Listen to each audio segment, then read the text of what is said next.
आपके सवाल।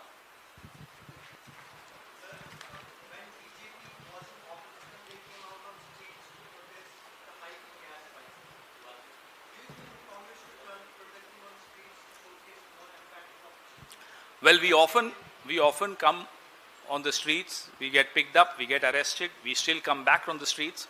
When the BJP used to come on the streets, the media also cooperated and every day covered them a lot, showed them a lot, had debates on those topics on which the BJP came out on the streets.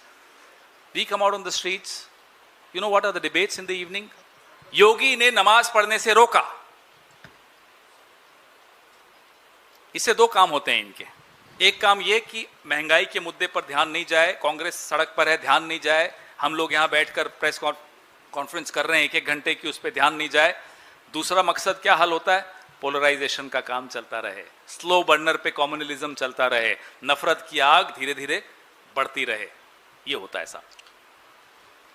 माफ करना, मैं आपको भी बता रहा हूं, बार बार media को बार बार बताना पड़ता है, लेकिन ये हो रहा है। आप लोग नहीं करते, आपके ऊपर जो बैठे हैं वो करते हैं, हो रहा है। सर, पिछले 3 दिन, 4 दिन, 5 दिन मेरे पास डिबेट्स की लिस्ट आती है। कई डिबेट्स में हम भाग नहीं लेते कि साहब इसकी प्रासंगिकता क्या है, हम क्यों इस जहर की डिबेट्स में भाग लें। पेट्रोल की कीमतों पर 1 डिबेट या 2 डिबेट्स थी कल, और डिबेट्स भी ऐसी होती हैं जिसमें चैनल बैठकर डिफेंड करता है सरकार को। आप तुलना मत कीजिए 2014 से पहले के विपक्ष की और 2014 के बाद के विपक्ष की। एक अनाथ विपक्ष की आप तुलना कर रहे हैं उस विपक्ष की जिसके साथ सारा नेशन वांट्स टू नो से लेकर सब 9 बजे शुरू हो जाते थे। अब कौन शुरू होता है साहब? माइक जी। सर, राहुल गांधी ने आज रायबरेली में प्रधानमंत्री को गद्दार कह दिया है, इस पर विवाद हो गया है। आप बता सकते हैं कि राहुल गांधी ने प्रधानमंत्री को गद्दार जो कहा उसके पीछे उनका क्या आशय था? देखिए साहब, इससे पहले कि हम इसका जवाब दें, मुझे ये बताइए कि देश की परिभाषा क्या होती है। देश क्या ये, जैसे नेहरू जी ने बहुत अच्छा लिखा था, देश क्या ये नदियां हैं, झरने हैं, पहाड़ हैं, पेड़ हैं? नहीं। देश मतलब देश के लोग हैं। जब देश के लोगों की चिंता देश का राजा करना बंद कर देता है तो क्या उसको हम देश प्रेमी कह सकते हैं? जब देश के लोगों को कहता है कि साहब आप खाना कम खाओ, अपने वाहनों में तेल कम डालो, त्याग करो, और खुद बड़े बड़े काफिलों में रोड शो करते हैं। एक निजी मतलब सरकारी है, लेकिन एक प्लेन में अकेले वो और उनका स्टाफ जाता है विदेश यात्रा में। आप उदाहरण तो नहीं दे रहे ना कुछ। त्याग सारा देश करेगा, और अगर देश सवाल पूछ लेगा तो वो देशद्रोही कहलाएगा। तो परिभाषाएं तो देख लीजिए जरा। देश की परिभाषा क्या होती है, देश प्रेम की परिभाषा क्या होती है, राजा का धर्म क्या होता है, राजधर्म क्या होता है, यह तो सब समझ लें पहले, फिर आपको समझ में आ जाएगा कि क्या चीज क्यों कही जाती है। सर इधर नीरज। सर, आपने अपने प्रेस वार्ता के जरिए सवाल भी उठाया है कि प्रधानमंत्री के विदेश दौरे पे, तो मेरा सवाल यह है कि आप ही के पार्टी के सहयोगी हैं शरद पवार, वो कह रहे हैं कि विदेश दौरे पे सवाल उठाना ठीक नहीं है, पॉलिटिकल डिफरेंसेस हो सकते हैं, लेकिन प्रधानमंत्री मोदी भी देश के प्रेस्टीज के लिए काम कर रहे हैं। इसी से जुड़ा हुआ दूसरा सवाल है, आपने भी पहले जिक्र किया प्रधानमंत्री ने मेलोडी टॉफी गिफ्ट किया मेलोनी को, आपको विश्वास नहीं हुआ, ऐसा क्यों? नहीं, मतलब अजीब सी तो बात है ना। देश संकट से जूझ रहा है, वाकई जूझ रहा है। आप, हमारे एक साथी आज सुबह फोन कर रहे थे, स्टॉक मार्केट से परेशान। कौन परेशान नहीं है? एक वर्ग बता दीजिए, बड़ा हो, छोटा हो, मध्यम वर्ग, सब परेशान, 2-4 छोड़कर सब परेशान। उस बीच में प्रधानमंत्री जी ट्वीट करते हैं, 4 फोटोएं डालते हैं कि मैं यहां गया, यहां नाश्ता किया, ये किया, वो किया। चलिए अच्छी बात है, करिए आप। कुछ लोग पेड हॉलीडे करते हैं, कुछ लोग अनपेड हॉलीडे करते हैं, वो सब होता है, मुझे उसमें आपत्ति किसी को नहीं है। लेकिन समय संकट का है और संकट के समय में आपको खुद राजा को, देश के राजा को देश के सामने उदाहरण पेश करने चाहिए ताकि सब उन उदाहरणों का अनुसरण करें. You have to become an example yourself. You can't ask me to sacrifice when I see nothing has changed in your life. Ji. Sir, this side.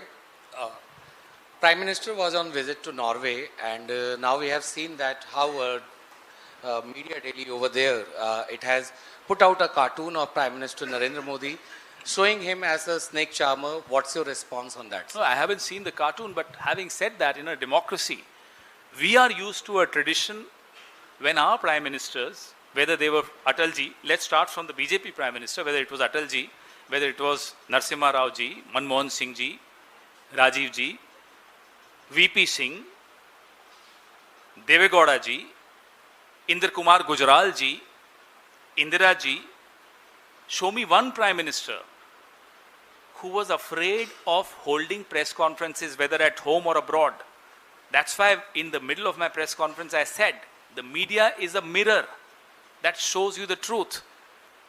If you are afraid of the mirror, then there is something missing in your truth. डरने की क्या जरूरत है? कोई भी होता, आप भी होते, तो हम मजाक में भी कुछ बोल देते, जवाब तो देते, वहीं बात खत्म हो जाती. इसको इतना बड़ा मुद्दा बनाने क्यों दिया?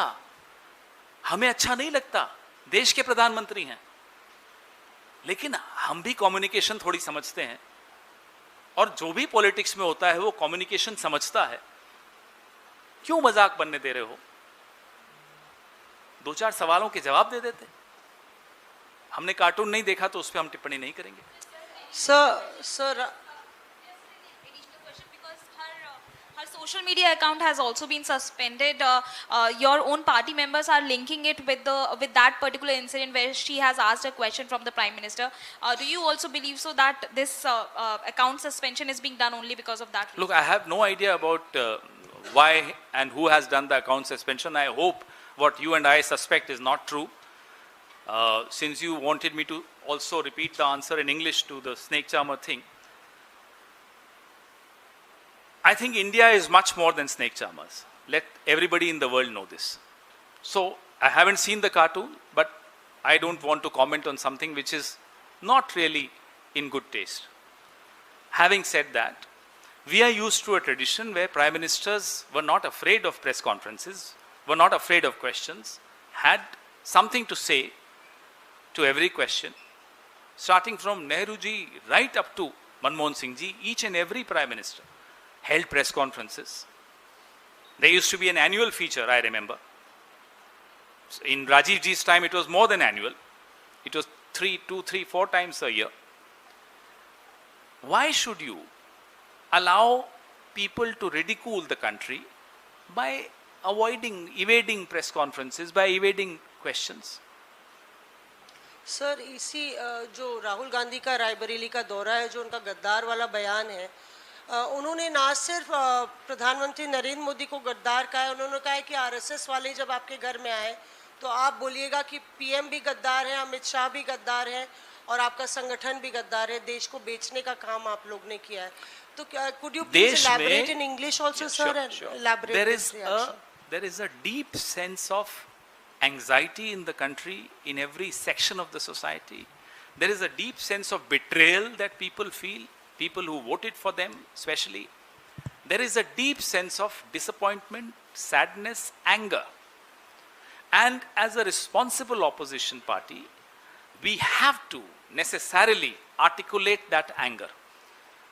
What Mr. Gandhi said is less than what we hear on the streets about the government. आप ईमानदारी से कैमरा ऑन करके, माइक ऑन करके, बीच में एडिट किए बगैर सड़क पर जाके लोगों से पूछिएगा, आपको सच मालूम पड़ जाएगा. और वो सच जो राहुल जी ने कहा उससे कहीं ज्यादा कड़वा होगा. और कड़वा सुनने की क्षमता राजा में होनी चाहिए. मीठा मीठा तो पूरा ट्रोल आर्मी आपकी आईटी सेल करती रहती है. कड़वा जो बोलता है वही सच बोल रहा है. चुनाव जीतना और अर्थव्यवस्था ठीक करना एक बात नहीं होती। चुनाव कैसे जीतते हैं हम लोग बार बार सवाल उठाते रहते हैं, बार बार उठाएंगे। ये बड़ी अच्छी आर्ग्यूमेंट है आपकी, चुनाव जीत गए साहब, बिल्कुल सही है। हिटलर को 99.4% वोट मिले थे, चुनाव जीत के हिटलर बना था वो। मतलब क्या हुआ इसका? नहीं, हम ये नहीं कह रहे, आप चुनाव की बात कर रहे हैं, हम तो जो कहेंगे कहते रहेंगे, कहेंगे आगे भी मोदी जी के लिए। लेकिन चुनाव जीतने को आप एक यार्डस्टिक बना के चल दें और उसके बाद कहें कि सब खून माफ, 100 खून माफ, अर्थव्यवस्था खत्म हो जाए, कोई बात नहीं, चुनाव जीत रहे हैं साहब, ये कहां की बात है? मीडिया आपके कब्जे में, सारी संस्थाएं आपके कब्जे में, चुनाव आयोग तो जेब में। आपने देखा सीबीआई डायरेक्टर की प्रक्रिया कोर्ट में अभी चल रहा है, मुख्य चुनाव आयुक्त की चयन की प्रक्रिया सुप्रीम कोर्ट में चल रही है, सब कुछ आपके कब्जे में, और फिर कहते हो हम चुनाव जीत रहे हैं। हमारे हाथ पांव बांध दो और कोई आप दौड़ नहीं पा रहे साहब, हम इंसान है ना, नहीं दौड़ पा रहे, खोलिए ना रस्सी, फिर देखते हैं, आपको दिखाते भी हैं। पवन जी 2014 से पहले जब पेट्रोल डीजल या गैस के दाम बढ़ते थे, चाहे 1 रुपया बढ़ता या 2 रुपया बढ़ता, तब का विपक्ष सड़कों पर आता था और सरकार पे दबाव बनाता था। कई बार तो ऐसा हुआ कि सरकार को पैसे वापस लेने पड़े। 2014 के बाद ये ट्रेंड बदल गया। 2014 के बाद हुआ ये कि सरकार पैसे बढ़ाती है, विपक्ष प्रेस कॉन्फ्रेंस करता है या छुटपुट कहीं पर जो है कोई प्रदर्शन किया और वापस आ गए, प्राइस बढ़ते चले गए, 50, 55, 60, 70 पे थे, वो 100 पहुंच गए। सर एक मिनट कंप्लीट कर लीजिए। सॉरी। तो वो 100 पे पहुंच गए। आपको नहीं लगता है कि विपक्ष कहाँ पे लैग कर रहा है? आप लोग जो है प्राइस बढ़ रहे हैं और विपक्ष कुछ ऐसा मतलब कंक्रीट नहीं कर रहा। उसका जवाब अभी मैंने दिया, मैं फिर देता हूं। 3 बातें करते हैं। 2014 से पहले का विपक्ष, 2014 से पहले की सरकार, माफ कीजिएगा 2014 से पहले का मीडिया, अब ये तीनों को लेते हैं हम एक एक करके। 2014 से पहले का विपक्ष वही करता था जो विपक्ष को करना चाहिए, मैं मान लेता हूं आपकी बात। 2014 से पहले का मीडिया भी वही करता था जो मीडिया को करना चाहिए था, यह भी मैं मानता हूं। 2014 से पहले की सरकार भी वही करती थी जो उसको करना चाहिए था, संवेदनशीलता दिखाती थी, पैसे वापस कर लेती थी। अब आइए 2014 से बाद, ये तीनों चीजें ले लीजिए। 2014 से बाद का विपक्ष कोशिश पूरी करता है, सड़क पर भी आता है, प्रेस कॉन्फ्रेंस भी करता है, आवाज भी उठाता है, संसद में बोलने नहीं दिया जाता फिर भी बोलता है। अब बाकी दोनों पे आ जाइए। 2014 के बाद का मीडिया, मैं कुछ बोलूं या आप खुद समझ गए? बोलिए, बताइए। मेरे पास आंकड़े हैं, पिछले 12 साल की डिबेट्स के आंकड़े हैं, पिछले 12 साल के प्राइम टाइम की हेडलाइंस के आंकड़े हैं। इसलिए आप बोले या मैं बोलूं कि पिछले 12 साल में मीडिया ने क्या किया? मीडिया ने वो नहीं किया जो उसे करना चाहिए था, ये मान लीजिए। अब आइए सरकार पर। जो सरकार को करना चाहिए कि साहब कुछ गलत फैसले वापस ले लीजिए, वो नहीं करती। क्यों? फिर से आइए मीडिया पर, क्योंकि मीडिया का दबाव नहीं है। एक सेकंड। अकेले विपक्ष से आप बोलो कि आप सड़क पर आ जाओ, अरे साहब 4000 किलोमीटर सड़क पर चले हैं, आप किस विपक्ष की बात कर रहे हो? 4-4 महीने भारत जोड़ो यात्रा में सड़क पर मुद्दे उठाए, मुद्दे सुने, मुद्दे समझे, उस विपक्ष की बात कर रहे हो कि वो सड़क पर नहीं है? मीडिया, सरकार और विपक्ष, बताइए कौन अपना धर्म नहीं फॉलो कर रहा? इसका जवाब आपको समझ में आ जाएगा। पवन जी, माइक धारक कौन है? पवन जी, मेरा सवाल यह है कि आज जब देश भर में एक पेट्रोल, डीजल और ईंधन की इतना बड़ा संकट दिखाया भी जा रहा है और है भी, और कई प्रदेशों से तस्वीर आ रही है कि पेट्रोल पंप के बाहर लंबी लंबी कतारें लगी हुई है। देश में एक उद्योगपति आज भी हैं जो क्रूड ऑयल मंगवा रहे हैं और देश में वो नहीं करके वो एक्सपोर्ट कर रहे हैं। इसका जिक्र आज राहुल गांधी ने भी रायबरेली में बिल्कुल सही है। तो हम कह ही रहे हैं कि देश की बजाय आप दोस्तों की चिंता है आपको। अदानी, अंबानी के अलावा कोई 1-2 और होंगे, मुझे नहीं मालूम सबके नाम। एक ABCD नई बननी चाहिए, किसी की चिंता है ही नहीं। हम बार बार कहते हैं जो लाभ कंपनियों ने अर्जित किया जब तेल सस्ता था, वो लाभ आपने लोगों को नहीं दिया। प्राइवेट सेक्टर में जो कंपनीज हैं उनका लेखा जोखा सबके सामने रखिए। पवन जी, जिस तरह से आपने कहा अमृतकाल की बात की, अमृतकाल आपको लगता नहीं सरकारी प्रचार बन गया, जनता को उसका वास्तविक लाभ नहीं मिल पा रहा? दूसरा सवाल, केंद्र सरकार लगातार मुफ्त राशन कल्याणकारी योजनाओं का हवाला देती है, क्या यह सरकार की जो है अमृतकाल की मजबूती का संकेत है या बढ़ती गरीबी? ये मजबूती का नहीं, मजबूरी का संकेत है। आप हाथ यूं करके प्रधानमंत्री जब कहते हैं कि मैं 5 किलो चावल दे रहा हूं, आप नहीं दे रहे साहब, ये भी हमारा ही आपका पैसा है, प्रधानमंत्री का पैसा नहीं है, लेकिन हाथ यूं होता है। आप सोच लीजिए मानसिकता क्या है। ये सिर्फ वेलफेयर स्कीम्स पर आधारित अर्थव्यवस्था नहीं होनी चाहिए। वह अर्थव्यवस्था ग्रोथ पर भी आधारित होती है। ग्रोथ के साथ वेलफेयर स्कीम्स समझ में आती हैं। जो देश में कैपिटल है, उस कैपिटल को देश की अर्थव्यवस्था पर कॉन्फिडेंस नहीं है, उस निवेश को देश की अर्थव्यवस्था की मजबूती पर विश्वास नहीं है, इसलिए वो निवेश देश की अर्थव्यवस्था से खींचा जा रहा है। इसलिए देश के भीतर जो निवेशक हैं वो भी घबराते हैं निवेश करने में।